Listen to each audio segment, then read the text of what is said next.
What if I told you? Stranger Things Season 5 is hiding twist after twist in plain sight, and Volume 2 might completely rewrite everything we thought we knew about Eleven, Will, and Vecna? Because the final season isn't just closing a story, it's connecting mysteries planted since Season 1. So today we're breaking down the 7 biggest theories heading into the Christmas Day finale, and trust me, some of these will blow your mind. If you're excited or terrified for Volume 2, hit like right now to join the Hawkins hype. 1.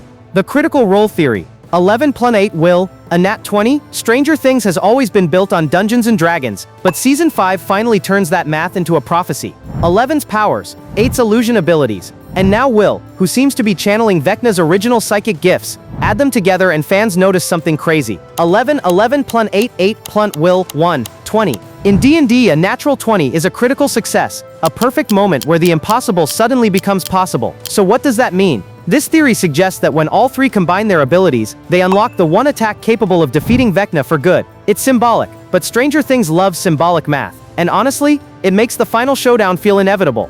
2. The Wormhole Theory. Vecna is building a time machine.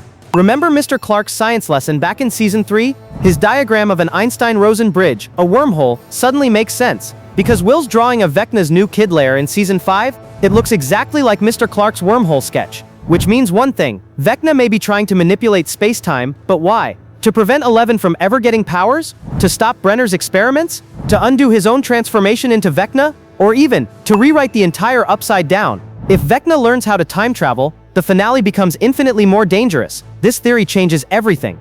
3. Vecna still has plans for Will Byers. Remember, Will was Vecna's first victim long before we even knew his name.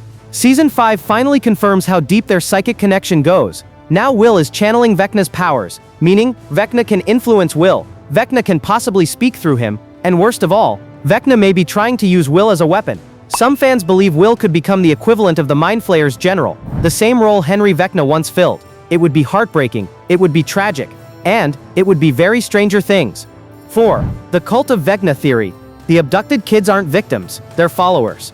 Season 4 teased something called the Cult of Vecna in Eddie's Hellfire campaign, but Season 5 may be turning that into reality. Why is Vecna abducting kids again? Not to kill them, not to torture them, but to turn them into vessels, amplifiers, or a psychic army inside his mindscape, his version of Camazotz. These kids may be the source of his growing power. Imagine a final battle where these possessed children stand between Eleven's group and Vecna himself. Yeah, this one is dark.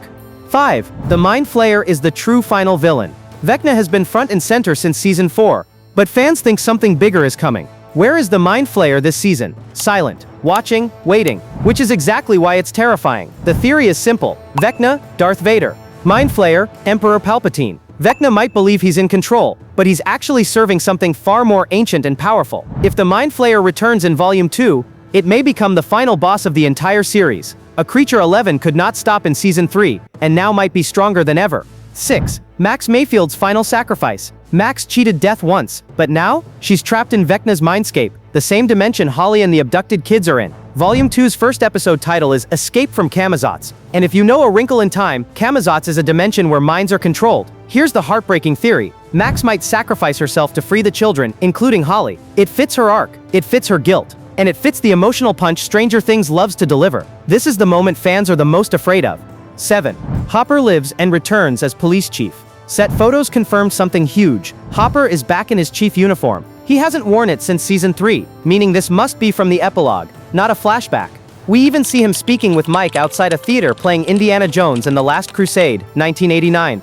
That timing gives us a hint. Hopper survives the finale. Hawkins rebuilds, and Hopper officially returns as chief of police. Stranger Things began with Hopper and Will's disappearance, and it may end with Hopper back where he belongs. It feels poetic, it feels right, and it feels earned. So, Volume 2 drops on Christmas Day. The series finale? New Year's Eve. 2 massive final episodes, 7 insane theories, a decade of storytelling coming to an end. If you're ready for Volume 2, smash like right now, and subscribe for more deep dive Stranger Things videos every day.